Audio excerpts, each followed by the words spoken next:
కేసీఆర్ గారి దయ వల్ల ఎమ్మెల్యేగా గెలిచి 2 సార్లు మళ్ళా ఇలా కేసీఆర్ గారిని కేటీఆర్ గారిని విమర్శించే స్థాయి నీది అయిపోయిందా? దానం నాగేందర్ గారు నేను చెప్పిన మాటలు కాదు ఇవి.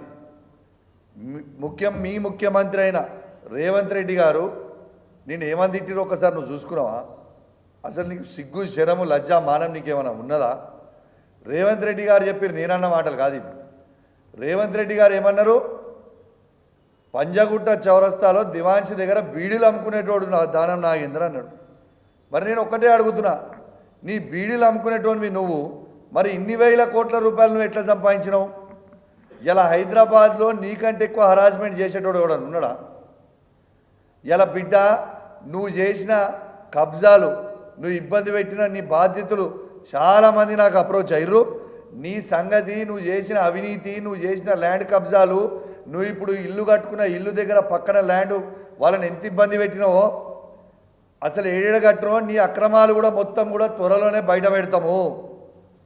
నువ్వు సంపాదించిన అక్రమ సొమ్ముని ఖచ్చితంగా బయట పెడతాము. నీకు అంత రేషం ఉంటే, నీకు నిజంగా అంత రేషం ఉంటే కేసీఆర్ కేటీఆర్ గారు పెట్టిన భిక్షకి నీ ఎమ్మెల్యే పదవికి రాజీనామా చేసి మళ్ళీ పోటీ చేయరాదా? నీకు అంత దమ్ముంటే ఎందుకు భయపడుతున్నావు? నీకు దమ్ము ధైర్యం ఉంటే, నువ్వు మొగోనివే అయితే నీకు చెప్తున్నా, రాజీనామా చేయరి. దానం నాగేందర్తో పాటు 9 మంది పార్టీస్ పెట్టిన వేళ ప్రతి ఎమ్మెల్యేలు రాజీనామా చేసి మళ్ళీ పోటీ చేయండి. మీ సంగతి ఏందో ప్రజలు చెప్తారు. ఇలా అమ్ముడు వేయటోళ్ళు మీరు, నువ్వు మాట్లాడేటోనువా? ఇలా నేను ఒక్కటే చెప్తున్నా, మన బీఆర్ఎస్ పార్టీ కార్యకర్తలు అందరూ కూడా ఎవరు అధైర్యపడాల్సిన అవసరం లేదు. ఖచ్చితంగా ఇలా నాలాంటి ఎమ్మెల్యేలు మేమందరం కూడా మీ అందరి కృషితోని కేసీఆర్ గారి నాయకత్వంలో గెలిచిన వాళ్ళం. మీకు మాటిస్తా ఉన్నాం, ఇట్లాంటి అమ్ముడు పోయే ఎమ్మెల్యేలు ఎవరున్నా కూడా మనం అధైర్యపడాల్సిన అవసరం లేదు. మనకి బలమైన నాయకత్వం కేసీఆర్ గారు ఉన్నారు, కేటీఆర్ గారు ఉన్నారు, హరీష్ రావు గారు ఉన్నారు. వాళ్ళ నాయకత్వంలో అద్భుతంగా మళ్ళా మనము అధికారంలోకి వస్తాము. మీ అందరి మీకు అవసరం ఉన్న రోజు ఖచ్చితంగా మేము అందరం కూడా నీకు అండగా నిలబడతామని చెప్పి బీఆర్ఎస్ పార్టీ కార్యకర్తలకు మేము చెప్తా ఉన్నాం. పార్టీతో నడుస్తా తప్పితే ఈ పోయిన ఎమ్మెల్యేలతో మాకు ఏ మాత్రం కూడా ఫరక్ పడేది ఏమీ లేదు. వేలాది మంది జెడ్పీటీసీలు, ఎంపీపీలు, లక్షలాది మంది బీఆర్ఎస్ పార్టీ కార్యకర్తలు, వందలాది మంది మాజీ ఎమ్మెల్యేలు, వందలాది మంది మాజీ ఎంపీలు, వందలాది మంది మున్సిపల్ చైర్మన్లు, కౌన్సిలర్లు మస్తు మంది ఉన్నాం మన పార్టీలో. పోయే 5-10 మందితో అయ్యేది ఏమీ లేదు. ఖచ్చితంగా మళ్ళీ మనం అధికారంకి వస్తాం. మీకు ఎగ్జాంపుల్ ఆంధ్రానే చెప్తున్నా. 2019లో వైఎస్ఆర్సీపీ గెలిచిన నాడు తెలుగుదేశం పార్టీకి కేవలం 23 ఎమ్మెల్యేలు మాత్రమే ఉండే. దాంట్లో కూడా 5-10 మంది అప్పుడు జాయిన్ అయితే తెలుగుదేశం పార్టీలో కేవలం 13 మందో 15 మందో ఎమ్మెల్యేలు మాత్రమే మిగిలిరు. కానీ మొన్న అయిన 2024 ఎలక్షన్లలో 164 సీట్లు టీడీపీ గెలిచింది. 11 సీట్లకి వైఎస్ఆర్సీపీ దిగిపోయింది.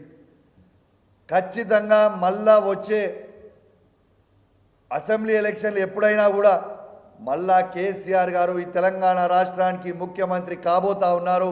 119 సీట్లలో ఖచ్చితంగా మళ్ళా మనం 110 సీట్లు గెలుస్తాము, రాసి పెట్టుకోండి అని చెప్పి సందర్భంగా తెలియజేస్తా ఉన్నాను. కాబట్టి ఎవరు తొందరపడి నిర్ణయాలు తీసుకోకర్రి. మీరు తీసుకొని పోతే మీరే ఇబ్బంది పడతారు ఫ్యూచర్లో తప్పితే దీంట్లో అయ్యేదేం లేదు. ఇవాళ ఇప్పుడు మీరు నిన్న చూడొచ్చు, కర్ణాటకలో కాంగ్రెస్ పార్టీ ముఖ్యమంత్రి సిద్దిరామయ్య గారు స్టేట్మెంట్ ఇచ్చారు. బీజేపీ పార్టీ 50 కోట్లు ఎమ్మెల్యేలకు ఆఫర్ చేస్తున్నారు రమ్మని చెప్పి అని ఇచ్చిరని కాంగ్రెస్ పార్టీ ముఖ్యమంత్రి స్టేట్మెంట్ ఇచ్చారు. మరి ఇక్కడ కాంగ్రెస్ పార్టీ ముఖ్యమంత్రిని నేను అడుగుతా ఉన్నా, ఆడ మీ ముఖ్యమంత్రి ఏమో బీజేపీ పార్టీ వాళ్ళు 50 కోట్ల రూపాయలు ఇచ్చిరని చెప్తా ఉన్నారు. మరి మీరు ఎన్ని కోట్ల రూపాయలు ఇచ్చి మా ఎమ్మెల్యేలను కొనుక్కుంటుర్రీడా? యావత్ తెలంగాణ ప్రజలందరూ కూడా దీని జవాబు కోసం వెయిట్ చేస్తూ ఉన్నారు. నీకు ప్రజలు రేవంత్ రెడ్డి గారు మీకు ప్రజలు పూర్తి స్థాయిలో మెజార్టీ ఇచ్చిర్రు. మీరు గవర్నమెంట్లో ఉన్నారు. మీరు ప్రామిస్ చేసిన 6 గ్యారెంటీలని ఎట్లా ఇంప్లిమెంటేషన్ చేయాలని ఆలోచన చేయరు. మీరు సంపాదించిన అక్రమ సొమ్ముతోని ఈ ఎమ్మెల్యేలను కొనుక్కుంటే ప్రజలు మొత్తం కూడా గమనిస్తూ ఉన్నారు. ఖచ్చితంగా మీరు తీవ్రమైన పరిణామాలు ఫ్యూచర్లో ఎదుర్కొంటారని ఖచ్చితంగా నేను హెచ్చరిస్తూ ఉన్నానని చెప్పి ఈ ముఖ్యమంత్రి గారిని కూడా హెచ్చరిస్తూ ఉన్నాను. ఇలా మీరు ప్రజల సమస్యలు పట్టించుకోకుండా ప్రజలందరూ కూడా మీరు ఇచ్చిన 6 గ్యారెంటీలు ఎప్పుడు ఇస్తారని ఎదురు చూస్తుంటే మీరు అది చూడకుండా దీనికి ఎమ్మెల్యేలను కొనుక్కోవడం, ఎమ్మెల్యేలకి కోట్లాది రూపాయలు ఇచ్చి కొనుక్కుంటే ప్రజలు ఎవ్వరు కూడా మిమ్మల్ని హర్షిస్తలేరు. ఎస్, ప్రజలందరూ వేచి చూస్తున్నారు. రేవంత్ రెడ్డి గారు మహిళలకి మీరు 2500 ప్రతి మహిళకి ఇస్తా అన్నారు. 18 ఏళ్ళు వయసు నిండిన ప్రతి మహిళకి 2500 రూపాయలు ఇస్తా అన్నారు. అది ఎప్పుడు ఇస్తారు అని వేచి చూస్తూ ఉన్నారు.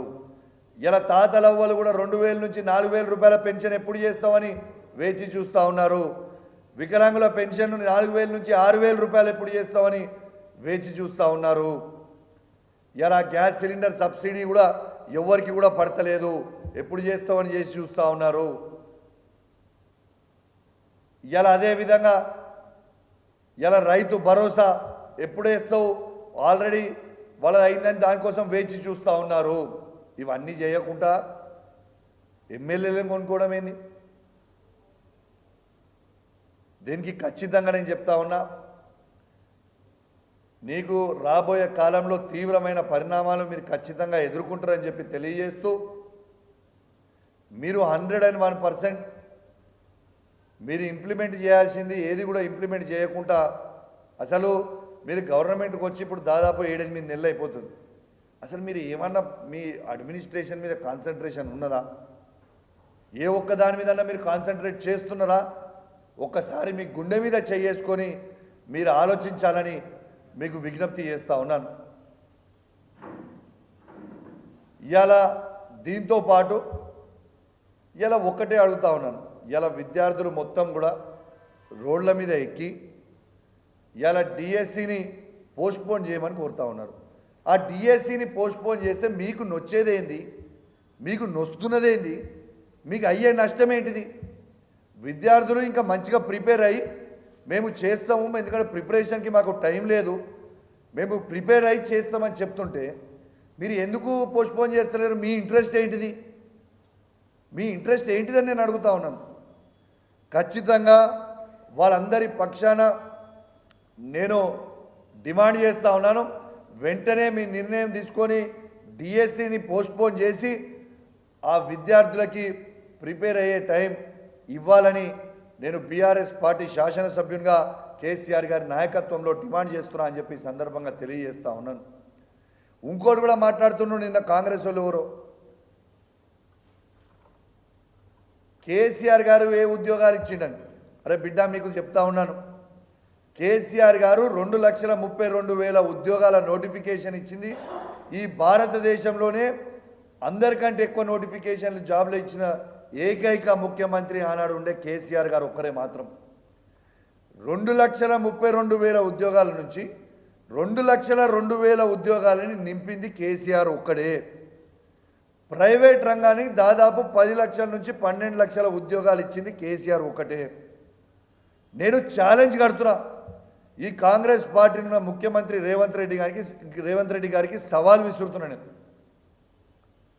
మీరు కేసీఆర్ గారు ఇచ్చిన కంటే ఎక్కువ ఉద్యోగాలు ఇచ్చిన ఏ ఒక్క కాంగ్రెస్ పార్టీ పరిపాలిస్తున్న రాష్ట్రం కానివ్వండి, బీజేపీ పరిపాలిస్తున్న రాష్ట్రం కానివ్వండి, ఒక్క రాష్ట్రం కూడా మీరు చూపియండి.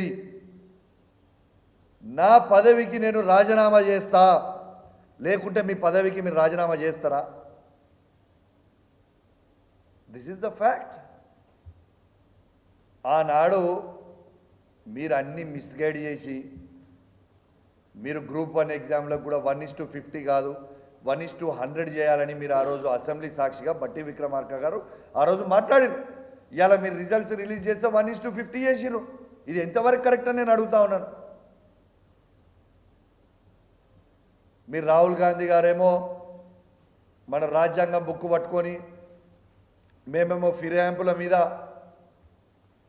ఖచ్చితంగా ఒక చట్టం చేస్తామని చెప్పి రాహుల్ గాంధీ గారి ఫిరాయించిన వాళ్ళ మీద ఆయన్నే వీసి కనుగప్పి సెకండ్ ఇస్తా ఉన్నాడు. ఎంత సిగ్గు చేయటండి. మరొక్కసారి చెప్తున్నా, దానం నాగేందర్ గారు మీరు నోటికి వచ్చినట్టు మాట్లాడకండి, ఇది మంచి పద్ధతి కాదు. దానం నాగేందర్ గారు మీరు స్వయంగా కేటీఆర్ గారి కాలు మొక్కింది నా ముంగట్నే కదా దానం నాగేందర్ గారు. అవన్నీ మర్చిపోయారానే? అందుతే కాలు లేకుంటే జుట్టు అనడము మంచి పద్ధతి కాదు. ఇలా నీకు కూడా చెప్తా ఉన్నాను, నువ్వు సంపాదించిన అక్రమ సొమ్ముని, నువ్వు హైదరాబాద్లో పెట్టిన ల్యాండ్ కబ్జాలని అన్నీ కూడా బయట పెడతాము, గ్యారెంటీగా బయట పెడతాము. నువ్వు కేటీఆర్ గారిని విమర్శించే స్థాయి నీది కాదు. నువ్వు ఒక ల్యాండ్ గ్రాబర్వి, ఒక చీటర్వి, ఒక రౌడీ చీటర్వి. నీకు కేటీఆర్ గారికి అసలు కంపారిజన్ ఉందా అనే? అసలు ఏమన్నా ఒక బీడీలు అమ్ముకునేటోన్వి, ఆ బీడీలు అమ్ముకునేటోన్ నుంచి ఇలా 100,000 కోట్ల రూపాయలు ఎట్లా సంపాదించినావు? జవాబు చెప్పు. దీనికి ప్రజలకి నువ్వు జవాబు చెప్పు ఫస్ట్. నువ్వు ఒక చీటర్వి, నువ్వు ఒక రౌడీ చీటర్వి, ఒక ల్యాండ్ గ్రాబర్వి, నీకు లేని చెడ్డ అలవాటు లేదు.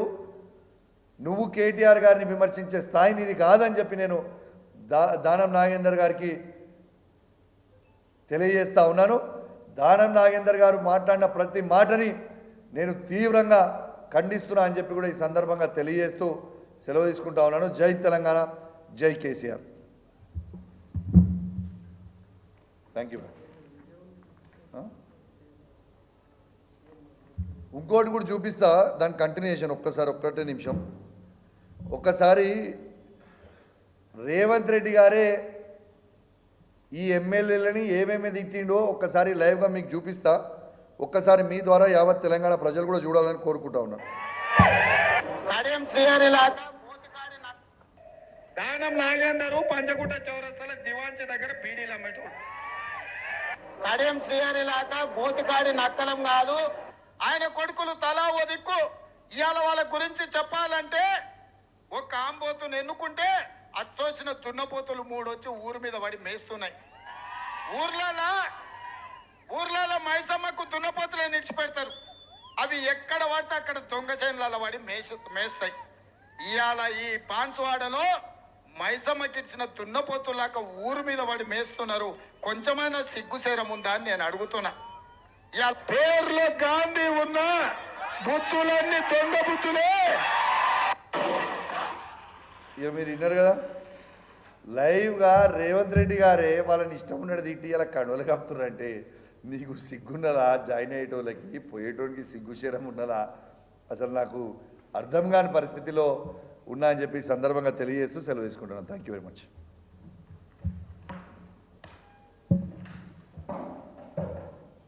22 జూన్ 2018 నాడు మీరు కాంగ్రెస్ పార్టీకి రాజీనామా